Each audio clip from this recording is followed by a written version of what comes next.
So, how are you supposed to end a cartoon? As someone who spent more time watching cartoons in their bedroom than they have studying to get a high paying job, I figured it's my turn to try my hand at solving the most pressing question plaguing my fellow creatives and chronically online animation fandoms. How the hell do you end a cartoon? Well, I don't know. So let's just look back at a few interesting ones from Cartoon Network in the 2010s. That'll be fun, right? You watch that. Coming up next, it's Adventure Time. Premiering in 2010, Pendleton Ward's Adventure Time wasn't just one of those shows. It was the show. If you were there, you just got it. The backpacks, the catchphrases, repeating weird words you were hearing for the first time to your friends at the lunch table. Ugly tramp. It was fantastic and probably really annoying to anyone that wasn't a bored college freshman or a goo-brained 10-year-old like me. We follow the lives of Finn the human and his shape-shifting older brother Jake the dog as they adventure all the time in the mystical land of Ooh.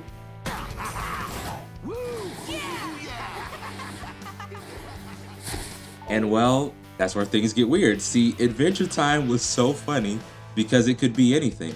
That one sentence synopsis that I just gave you actually isn't even accurate, especially so the further you get into the show. It's just the hook, part of the pitch bible. After those credits roll, you never knew what you were getting into.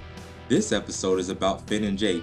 But wait, now Finn is alone in a dungeon and he's stuck in a dream-like metaphysical loop that resets every time he opens his eyes. Okay, look over there. Jake is a brick now, and he's reciting a nature documentary that gets broadcast all over Ooh. Hold on, now we're getting a mini-series of Marceline the Vampire Queen and her relationship to mortality. Tree Trunks has an alien side piece. What was this video about again? Oh yeah, how are you supposed to end this? To roll things back a little, this show is about change, or rather, the more things change, the more they stay the same. Pendleton Ward, the original creator, stepped off a lead role in Adventure Time early in the series' run, but he gave the reins to Adam Muto, who has been steering the ship ever since. That idea of change was built into the show's setting and into its character writing. Adventure Time was whatever it needed to be at the moment, and a creative workspace for many well-known names like Ian J.Q., creator of the amazing OKKO Let's Be Heroes, and Rebecca Sugar, whose show we'll be talking about later on in this episode. But since Ooh could morph into the ideology of whoever had their hands on the storyboard that day, it was gonna be a hard task to craft the finale that touches on every corner of Adventure Time. So, how'd it go? Were the crew able to grab success from the jaws of a potentially Game of Thrones level of complete legacy annihilation? Well, it's not perfect, but come along with me as one crazy emotional episode. I'm not gonna be breaking down the final arcs too much for any of these shows, but I'll give you the spark notes or whatever. The sins of the past have reared their ugly fangs at one Princess Bonnabelle Bubblegum, in the form of the return of one of her earliest attempts to lab grow a family, Uncle Gumball, and he's pissed. Because, well, PB is PB, and she really just does whatever the hell she wants with her citizens. Gumball wants his own candy kingdom. It was apparently his idea first anyway, and PB needs to step off or preferably get steamrolled over. She ain't going for that obviously, so it's war. But I've lived through something like this once before, and I'm just not really trying to help start that all up again. Finn's dealing with his own problems here too, as his grass demon possessed Green Knight clone Fern is far into the depths of an identity crisis and has joined forces with Uncle Gumball and pretty much anyone who agrees with him in his bid for power. Bro should just watch some Steven Universe. He'll be alright. Now, if this is seeming a little bit strange for a series finale, I mean, yeah, kinda. A big gripe that a lot of people had was that for an Adventure Time finale, there isn't much Finn and Jake here. But to be fair, Jake was kinda done with his big arcs a while ago, and Finn, they'll deal with him later, I guess. But the real question is, does the lack of focus on our main duo make this finale bad? No way, man. I started tearing up at this shit. From the jump, we hear the story about the Great Gum War, as it was called, from BMO far in the future, as they explain it to Finn and Jake's current reincarnations, Shermie and Beth. See, reincarnation, change, that's the whole show's bag. The war actually isn't even much of a war at first. Finn is rightfully having second thoughts about this whole thing as he's briefed in PB's war room. So right when the battle is about to pop off, he hits the main characters with that good shit and links their mind in a shared dream space to hash out their issues. Smart thinking. The best part of this sequence is Jake creating a fake dream version of Jermaine and they just fuck around while everyone else is having a Tony Soprano peyote epiphany. I get it! Anyway, $4 a pound. This method seems to go especially well for Fern and Finn as they piece it up and kill the demon living inside Fern, and it only cost him the rest of his life. That's fun. And when they wake up, Bubblegum admits that her methods of parenting may be a tad bit tyrannical, before Gumball is tripped by Aunt Lolly and faceplants into a beaker of stupid juice because he refused to let go of the past. And hey, I'm not agreeing with him, but I will say if somebody turned me into a bowl of punch, it's up for life. We can die about it. So the day is saved due to the power of understanding and Peter, the horse is here. So now that we've finished the appetizer, it's time for Adventure Time to deal with its cosmic level threats. And that's what I'm talking about. This show is so fast. Like, Eldritch Horror is also a part of Adventure Time. Did I forget to mention that? Well, the writers didn't, and now they've got to wrap that up too. Betty here has been trying her best to harness the power of God to cure her boyfriend Simon, now the Ice King, of his magic-induced insanity. And in his own crazy way, he tries to stop her. So she understandably crashes out of it. From there, everyone bands together and starts to fight the literal embodiment of discord. Are you following me? Because I'm not stopping. And it wouldn't be a finale if everyone didn't get big and fight. Gumball Guardians, big. Marceline gets big. Aunt Lolly gets big. Jake the dog gets big. And then, before long, the treehouse is not a house at all. And BMO arrives from the wreckage in the chaos. They grab Jake and tell him it's gonna be alright. He's always looking out for everyone else, but he can rest now. BMO cradles Jake close and begins to sing. Time is an illusion that helps things make sense. So we are always living in the present tense. It seems unforgiving when a good thing ends. But you and I will always be back then. I cannot describe to you the emotions I felt during this part of the episode. It all came flooding back. These characters, this world, are almost indescribable. The feeling of the passage of time and the fear of the unknown, it's all captured through Adventure Time's run. And somehow, in one song, they are able to condense that into the final parts of this episode. This right here, a moment of unison and harmony, as the rest of the voices join together on the battlefield, is what defeats Gold. Betty makes a wish on the crown, deep in the belly of the beast, for what she's wanted this whole time, to keep Simon safe. Her body morphs, becoming the embodiment of chaos itself, to save the mind of the man she loves, as he watches on in despair. And we, the audience, and Simon are promised that this is a happy ending, because we took what we could get and lived to grow another day. We learned what we already knew in the beginning, that this world will go on, that these people will go on, that the fun will never end.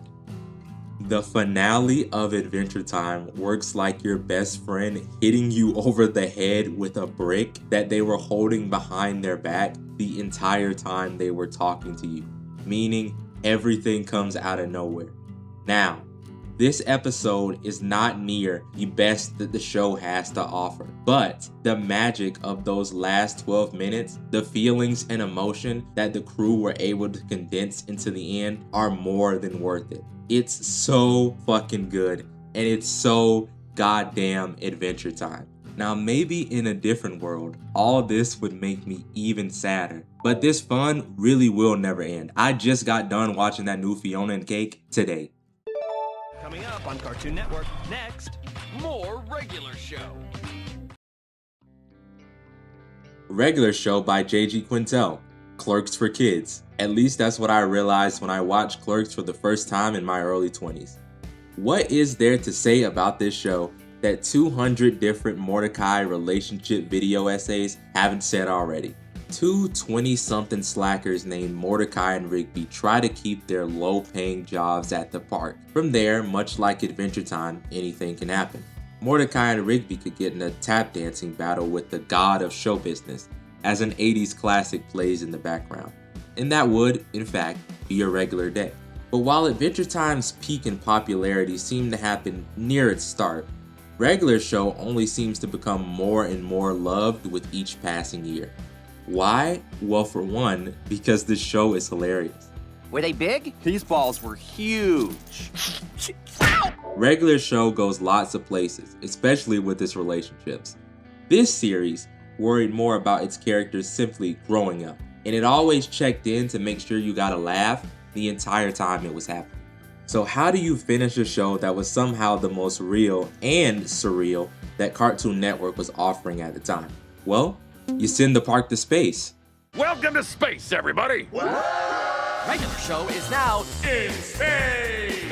With new space episodes every night at 8. Yeah, Regular Show's final season is unfortunately quoted by a lot of fans to be its weakest, or at least the most odd. The park was put into a dome, and then said dome was sent to space with everyone in it. Pops, the Lollipop Man, is actually a perfect being that must battle his evil twin counterpart, Antipops, to determine the fate of the universe.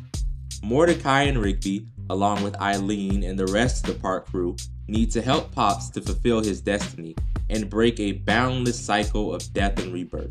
That's it. That's the premise of the finale. I still think it's more straightforward than Adventure Time. I wish I had nearly as much to say about this as the Adventure Time one, but that one was just so strange. Regular Show locks in like it does for most of the series. This thing is streamlined, and it hits every beat perfectly. The park crew makes their way to Pop's home planet where they get a full backstory on him, because, as I said, this has all happened before. So being the troublemakers that they are, they decide to start switching things up by playing some traps for Antipops, which regular Pops isn't too happy about. He's having a little Aang, I must not kill the Fire Lord pacifist dilemma. The funniest part of this episode though is Antipops trapped in the most realistic depiction of an Uber trip that I've ever seen. Hey, if you ever need someone to spin at a party... Once he finally does arrive, the team's plan goes belly up. I can't even be mad though. They tried to drop a train on him. What else are they supposed to do? From there it's pretty much hands. Pops versus Antipops, a bunch of recurring characters returning for a battle for the fate of the universe. Adventure Time teased the idea of war, but Regular Show follows it through because it looks cool and it's a chance for some cool callbacks. Ultimately, Antipops gets the upper hand and the universe is only half reset, leaving Mordecai and Rigby back at the first episode. But they're able to regain their memories through the power of a DVD box set. It's peak storytelling, I don't know what to tell you. They then return to help Pops, and in one of the best scenes that I've watched in recent memory, Pops makes the ultimate sacrifice to assure that his friends are able to live their lives and see their future, even if he isn't in it. Don't worry, Mordecai and Rigby. I know you're sad, but I promise this is a happy ending.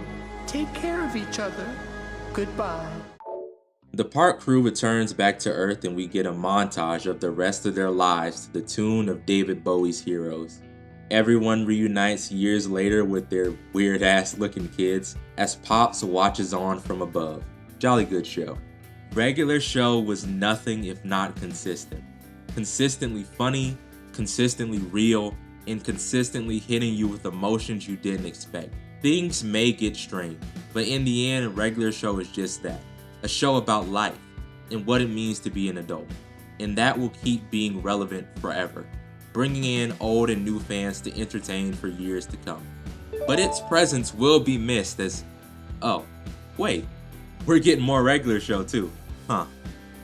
Anyway, please don't beat me up. I'm about to yap about how great Steven Universe is. Steven! Steven! Steven!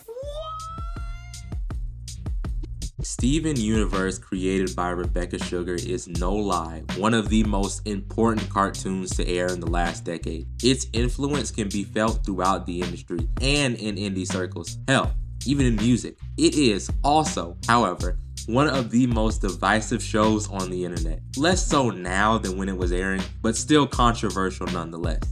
But that's not what this video is about. It's about how the show ended, and it ended its run just like it lived, which was unique. Somehow, inexplicably, this series has 3 finales. One for the show proper, one in the form of a feature film, and the last in the epilogue series Steven Universe Future. They must have been trying to catch up with Futurama. Today I'm only going to talk about my second favorite ending, which happens to also be the one from the show, so it lined up nicely with the others. The movie will just have to wait because the movie is the best thing to ever come from the series, and I would need an entire video to break that down. Alright everyone, let's do this one last time. Steven Universe follows the adventures of a half-human, half-alien kid named Steven Universe, as he lives in the oceanfront town of Beach City, along with his dad and his alien family, the Crystal Gems. They're a band of alien revolutionaries who have decided to protect Earth. We watch Steven fight for his home, as he grows up dealing with his strange new abilities and helping everyone around him cope with the loss of his mother, Rose Quartz, the former leader of the Crystal Gems, who gave up her physical form to give birth to Steven. It's a lot. I really, truly do not know how to explain how interesting this show is, but I'll sum it up as a children's comedy character drama. Love, trauma, self-identity, relationships, humanity. It's a science fantasy with no comparison. It's a series ultimately about hope and understanding the people around you. So how do you end a show with such a broad humanist message with a family drama? Now, Starlight, this has gone on long enough. Steven Universe, Battle of Heart and Mind. New 1-hour special event in 2 weeks on your Cartoon Network. To make this brief, the authoritarian government the Crystal Gems were fighting against thousands of years ago is called the Great Diamond Authority, a group of extremely powerful beings that conquer planets through war and fracking, I guess, draining worlds of their essence and wiping out life across the galaxy. They're led by very tall women called the Diamonds. Blue, yellow, white, and pink to be precise. So let's focus on Pink Diamond real quick. Turns out that's Steven's mom. Or at least Pink Diamond is her original identity before she threw her life away and rebelled against her sisters as Rose Quartz. And nobody knew about this except for Pearl. Poor Pearl. This was a twist that most people did see coming but didn't want to believe. So by the final season, it's up to Steven with the help of his friend Connie and the rest of the Crystal Gems that they've got left to fix the demons of Rose's past and save a bunch of other gems from the curse of corruption that was laid on them by the remaining 3 diamonds many years ago. It's kind of perfect in its own way. Of course, family drama is the final hurdle that this show about acceptance and self-identity has to deal with. No one can quite disrespect you like your own family. Steven and crew eventually make their way to the Gems homeworld. It's just called Homeworld, I like that. These motherfuckers really aren't allowed to legally have fun in their society. Steven and Connie, by the start of the final episode, change your mind, have found themselves locked in prison after they did the fusion dance at a public ball, which is a no-no. Steven pretty much spends the first part of the episode convincing Blue and Yellow Diamond that their society sucks. Their treatment of his mother sucks, that the Earth is just better, and that's why Pink decided to start an interstellar war about it, because they're terrible. It means if you try to make this empire perfect, if you just wipe away everything you see as flawed, you lose all the things that make you happy. And unfortunately, that's also where part of the drama from this finale comes from. The Diamonds are just bad people. They are dictators. And Steven is able to talk the first two Diamonds down, maybe just a little too fast. But if I'm also honest, the Diamonds are pretty broken by the time they meet Steven. Like, all the stuff with Pink seems to have been their mental snapping point. I'd even argue that this is how we see them every time they show up in the show until the finale. And to top all of that off, now that they've met Steven, they pretty much refuse to see him as his own person, but rather just a different form of Pink Diamond. And this is really messing with Steven's mental state, since he's been dealing with identity issues since near the beginning of the show. And that shouldn't surprise anyone. He spent most of the show's runtime just cleaning up Rose's messes. And now they've channeled all those ideas into Steven's extended family. After he gets done dealing with Blue and Yellow, all that's left is White. But she doesn't want to hear none of that bullshit Steven is talking about. He rolls into her chambers after the rest of the crystal gems help him fight his way to the top, and they start getting fried.